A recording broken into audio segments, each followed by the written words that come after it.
Ever wonder why solos from players like George Harrison and Lindsey Buckingham stick in your head while yours are forgettable? They used a super simple trick, common tones. So today I'm going to break down a Lindsey Buckingham solo from Rumors and show you exactly how that idea of common tones can make your solos really stand out, starting today. I greatly admire players who serve the song when they solo. Players like George Harrison, Mike Campbell, and Mark Knopfler didn't shred and show off. Instead, they played solos that enhanced the song. One player who did this very well was Lindsey Buckingham on the album Rumors. Now, Rumors by Fleetwood Mac was a huge album, a mega hit, one of the best-selling albums of all time.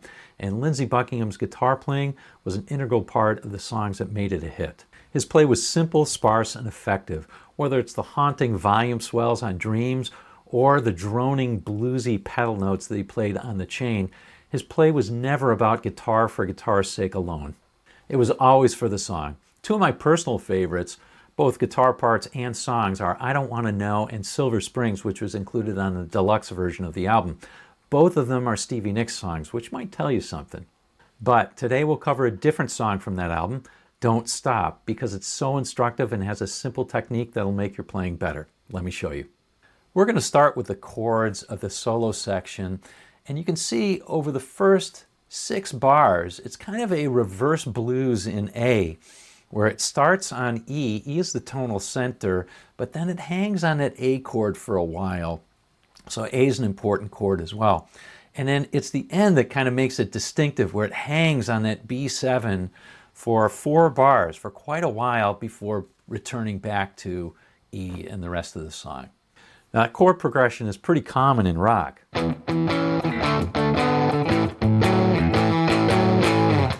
Sympathy for the Devil, Can't Get Enough. Okay, so those are the chords. But what scales are used? Believe it or not, the entire solo uses E minor pentatonic, but it doesn't sound edgy like, say, Keith Richards' solo on Sympathy for the Devil. And I think the reason why is that it doesn't use that standard blues box that we all learned, shape 1 of the minor pentatonic. Instead, it uses this shape right here, based on this E minor chord that looks like an A minor.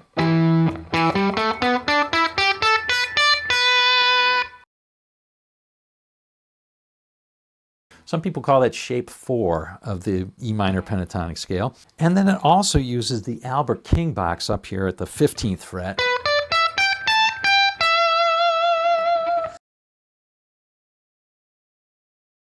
And you can extend this all the way down into shape 2 of the E minor pentatonic.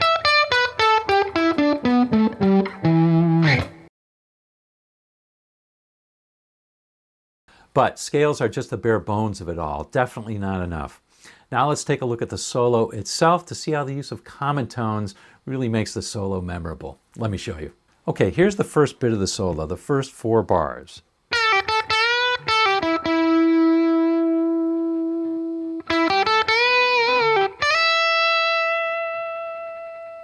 Now, if we break down those lines, here's the first line. And we see where it ends. It ends on this note on a G string 9th fret. That's an E. Now let's look at the second line. Ends on the E string 12th fret, also an E. So E is a key note. Why? If we look at the chords, we start on an E, go through a D, and end on A. We can examine the beginning and end. The beginning has, if we look at an E has an E, G sharp, and a B in it. An A has an A, C sharp, and an E in it. E is a common tone between the chords E and A. So it's a great note to use in the solo, and Lindsey revolves his solo around it. Hey, if you want to see those chords all over the neck, those triads, get my free Triad roadmap. It's linked in the description. Now we're going to go up the neck for line 3, but as we're going to see, it's the same game. Let me show you. Okay, here's line 3, way up at the 15th fret.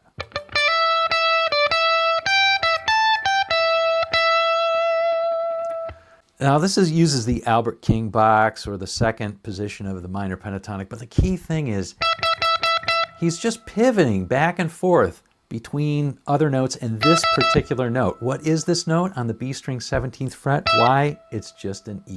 Again, common tone. Now we get to the home stretch, the last chord, B. Feels like a key change, but it's handled in the simplest possible way, and it's effective. Over the B chord, he just plays a B. He changes his pivot note to a B, the root of the chord. But it would be boring if he just played the note B here on the 19th fret of the E string.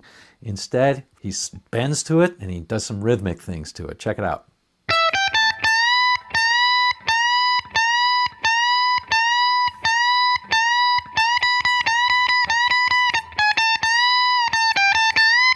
And then a transition back to the E, ending on that note E. A full demo is linked in the description. It's a great example of a solo that perfectly fits the song. Shredders, they won't be impressed, but your audience will love it. But if you want a more rocking example, here's how Mick Ronson, David Bowie's great glam rock guitarist, built another solo that perfectly fits this song. So click here. I'll see you in that video, and I'll see you on down the road.